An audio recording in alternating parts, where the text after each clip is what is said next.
Hi hello friends, ಎಲ್ಲರಿಗೂ ನಮಸ್ಕಾರ. ರತ್ವಿ ಚಾನಲ್ಗೆ ಸ್ವಾಗತ. ನಾನು ನಿಮ್ಮ ಅಶ್ವಿನಿ. ಏನಪ್ಪ ಬೆಳಗ್ಗೆ ಬ್ರೇಕ್ಫಾಸ್ಟಿಗೆ ಏನು ಮಾಡಬೇಕು ಅಂತ ಅಂದರೆ, ನಾವು ದಿಢೀರಾಗಿ ಮಾಡುವಂತಹ ಬಾಳೆಹಣ್ಣಿನ ದೋಸೆನ ಯಾವ ರೀತಿ ಮಾಡೋದು ಅಂತ ಈ ವಿಡಿಯೋದಲ್ಲಿ ತೋರಿಸ್ತಾ ಇದ್ದೀನಿ. ಸ್ಕಿಪ್ ಮಾಡದೆ ವಿಡಿಯೋನ ಪೂರ್ತಿಯಾಗಿ ನೋಡಿ. ಇನ್ನೂ ಯಾರು ನಮ್ಮ ಚಾನಲನ್ನು ಸಬ್ಸ್ಕ್ರೈಬ್ ಮಾಡ್ಕೊಂಡಿಲ್ಲೋ ಪ್ಲೀಸ್ ಸಬ್ಸ್ಕ್ರೈಬ್ ಮಾಡ್ಕೊಳ್ಳಿ. ಈ ರೀತಿಯಾಗಿ ಹಣ್ಣಾಗಿರುವಂತಹ ಪಚ್ಚ ಬಾಳೆಹಣ್ಣನ್ನು ತೊಗೊಂಡಿದ್ದೀನಿ. 4 ಪಚ್ಚ ಬಾಳೆಹಣ್ಣನ್ನು ಈ ರೀತಿಯಾಗಿ ಸಿಪ್ಪೆ ಸುಲಿದ್ಬಿಟ್ಟು ದೊಡ್ಡದಾಗಿ ಕಟ್ ಮಾಡಿ ಇಟ್ಕೊಂಡಿದ್ದೀನಿ. ನಂತರ ಒಂದು ಮಿಕ್ಸಿ ಜಾರಿಗೆ ನಾನು ಕಟ್ ಮಾಡಿರುವಂತಹ ಬಾಳೆಹಣ್ಣನ್ನು ಹಾಕಿಬಿಟ್ಟು ಇದಕ್ಕೆ ನಾನು 2 ಏಲಕ್ಕಿ ಕಾಯಿನ ಹಾಕ್ಕೊಳ್ತಾ ಇದ್ದೀನಿ. ಅರ್ಧ ಕಪ್ ಆಗುವಷ್ಟು ನಾನು ಬೆಲ್ಲವನ್ನು ಸೇರಿಸ್ಕೊಳ್ತಾ ಇದ್ದೀನಿ.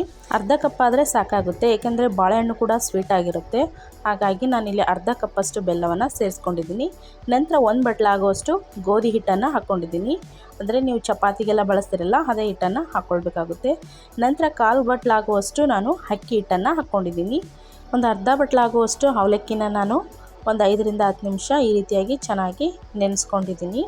ಇದನ್ನು ಕೂಡ ಇವಾಗ ನಾನು ಮಿಕ್ಸಿ ಜಾರ್ಗೆ ಹಾಕ್ಕೊಳ್ತಾ ಇದ್ದೀನಿ. ಇವಾಗ ಇದನ್ನು ನಾವು ಸ್ವಲ್ಪನೇ ನೀರು ಹಾಕ್ತಾ ನುಣ್ಣಗೆ ದೋಸೆ ಹಿಟ್ಟಿನದವಾಗಿ ನಾವು ರುಬ್ಕೊಳ್ಬೇಕಾಗುತ್ತೆ.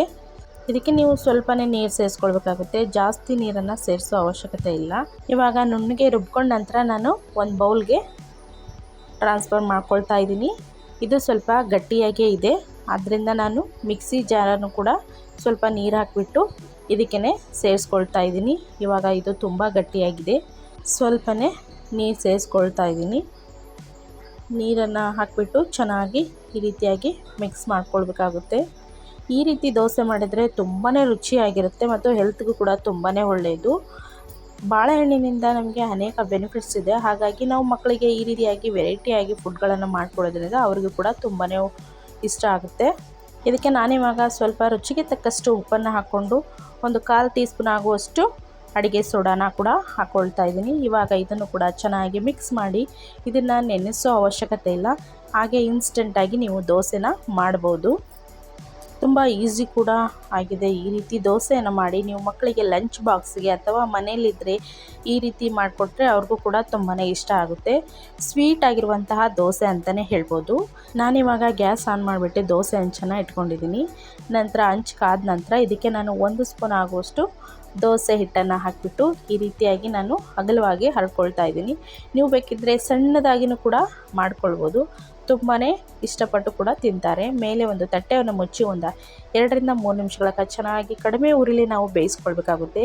ಏಕೆಂದರೆ ನಾವು ಬಾಳೆಹಣ್ಣು ಹಾಕಿರೋದ್ರಿಂದ ಅದು ಸ್ವಲ್ಪ ಕೆಳಗೆಲ್ಲ ಸೀದಾಗುತ್ತೆ. ಹಾಗೆ ನಾವು ಕಡಿಮೆ ಉರಿಲಿ ಚೆನ್ನಾಗಿ ಬೇಯಿಸ್ಕೊಂಡ ನಂತರ ಇದಕ್ಕೆ 1 ಸ್ಪೂನ್ ಆಗುವಷ್ಟು ತುಪ್ಪನ ಕೂಡ ಹಾಕ್ಕೊಳ್ತಾ ಇದ್ದೀನಿ. ಇವಾಗ 2 ಸೈಡ್ ಚೆನ್ನಾಗಿ ಬೇಯಿಸ್ಕೊಂಡ್ರೆ ನಮಗೆ ಬನಾನಾ ದೋಸೆ ರೆಡಿ ಆಗುತ್ತೆ. ಇದನ್ನು ಯಾವುದೇ ರೀತಿ ಚಟ್ನಿ ಆಗಲಿ, ಸಾಂಬಾರ್ ಜೊತೆ ಆಗಲಿ ಅಥವಾ ಹಾಗೆ ತಿನ್ನೋಕ್ಕೂ ಕೂಡ ತುಂಬಾ ಟೇಸ್ಟ್ ಆಗಿರುತ್ತೆ. ನಾನು ಇದನ್ನು ಕೆಂಪು ಚಟ್ನಿ ಜೊತೆಗೆ ಸರ್ವ್ ಮಾಡ್ಕೊಂಡಿದ್ದೀನಿ. ತುಂಬಾ ರುಚಿಯಾಗಿತ್ತು. ದೇವರಾದಂತಹ ರಾಮನೇ ರಾವಣನಿಗೆ ಇಷ್ಟವಾಗಲಿಲ್ಲ, ಅಂತಹ ಕೃಷ್ಣನೇ ಕಂಸನಿಗೆ ಇಷ್ಟವಾಗಲಿಲ್ಲ. ಆಗಿದ್ದ ಮೇಲೆ ಹುಲು ಮಾನವರಾದಂತಹ ನಾವು ಎಲ್ಲರ ಮೆಚ್ಚುಗೆಗೆ ಬದುಕುತ್ತೇನೆ ಎಂದರೆ ಅರ್ಥವಿಲ್ಲ ಅಂತ ಹೇಳ್ತಾ, ಇನ್ನೂ ಯಾರು ನಮ್ಮ ಚಾನಲನ್ನು ಸಬ್ಸ್ಕ್ರೈಬ್ ಮಾಡ್ಕೊಂಡಿಲ್ಲೋ ಪ್ಲೀಸ್ ಸಬ್ಸ್ಕ್ರೈಬ್ ಮಾಡ್ಕೊಳ್ಳಿ. ಪಕ್ಕದಲ್ಲಿರುವಂಥ ಬೆಲ್ ಐಕಾನ್ಗೆ ಕ್ಲಿಕ್ ಮಾಡಿ, ಲೈಕ್ ಮಾಡಿ, ಶೇರ್ ಮಾಡಿ, ಕಮೆಂಟ್ ಮಾಡಿ, ಹೀಗೆ ಸಪೋರ್ಟ್ ಮಾಡ್ತಾಯಿರಿ ಅಂತ ಹೇಳ್ತಾ, ತುಂಬ ಸ್ಪಾಂಜಿಯಾಗಿ ಮತ್ತು ಇನ್ಸ್ಟಂಟಾಗಿ ಮಾಡ್ಬೋದಂತಹ ಬನಾನಾ ದೋಸೆನ ನೀವೇ ನೋಡ್ತಾ ಇದ್ದೀರಾ ಎಷ್ಟು ಮೃದುವಾಗಿದೆ ಅಂತ. ಅಷ್ಟೊಂದು ಸಾಫ್ಟಾಗಿ ಮತ್ತು ಸ್ಪಾಂಜಿಯಾಗಿ ನೀವು ಬನಾನಾ ದೋಸೆಯನ್ನು ಇನ್ಸ್ಟಂಟಾಗಿ ಈಸಿಯಾಗಿ ಮನೇಲಿ ಮಾಡ್ಕೊಳ್ಬೋದು. ಈ ವಿಡಿಯೋ ಇಷ್ಟ ಆಗಿದೆ ಅಂತ ತಿಳ್ಕೊಳ್ತೀನಿ. ಪ್ಲೀಸ್ ಸಬ್ಸ್ಕ್ರೈಬ್ ಮಾಡಿ, ಸಪೋರ್ಟ್ ಮಾಡಿ. ಮತ್ತಷ್ಟು ಹೊಸ ರೆಸಿಪಿ ವಿಡಿಯೋಗಳೊಂದಿಗೆ ಮತ್ತೆ ಸಿಗೋಣ. ಅಲ್ಲಿವರೆಗೂ ಧನ್ಯವಾದಗಳು.